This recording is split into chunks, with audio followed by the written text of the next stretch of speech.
I've been going to church my whole life basically, so my parents are still married, so I was, in that regard, very lucky. I guess I got a head start on having faith because both my parents did. I've always been a Christian, but I was kind of just I don't know how we say, a lazy Christian. I didn't do anything, didn't really go to church. Went through college without really going to church. Every once in a while I'd go, like, you get the guilt almost maybe of like, I better go to church a couple times. And I didn't really, I knew the basic things. I knew that God created me and Jesus died for me, but besides that, I kind of wasn't really involved in terms of learning and growing. I wouldn't say I even really had too much of a relationship at the time. I think he had a relationship with me, but I wasn't really reciprocating, so. A few years ago I came once. I sat in the very back row in the very last seat in the corner, and Jesse came up and talked to me, and just for a second, and then he asked if I wanted to meet afterwards, and I stopped by, and then we went to coffee, and then I think I was in Bible study the next Saturday, and I've been there every year or every week for 4 years now.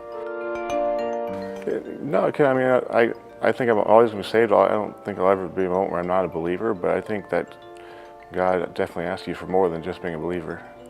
It's a big step to become a believer, I guess, but it's not a big step to stay a believer and do absolutely nothing after, like, you accept him. So I think there's definitely, he's called us to do more than just accept his son. And I'm like nervous about not doing something now. And before I was more nervous about even trying to get involved or go to church on a regular basis or anything like that. So I think that's a big change. I'm going from trying to get myself to even go to church to being worried about that's not even close to being enough. So I think most people that, especially if you grew up with a Christian family, if you didn't have to, like, I think as a kid, if you go to church with your parents, if you're kind of born into a Christian family, you don't have really the big change, because I think for most people, we're always kind of at least be believers, and they don't necessarily have to go to church, and that's how I was. Like, I wasn't involved at all or anything, but now that I made the decision to get involved, like, it's something that I couldn't imagine not doing now. So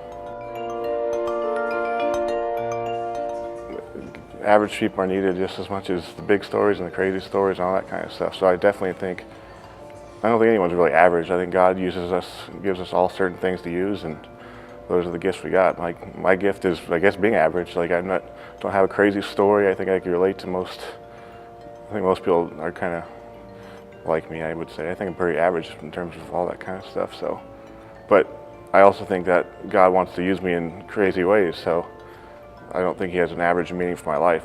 So I think that's kind of the best way to say it.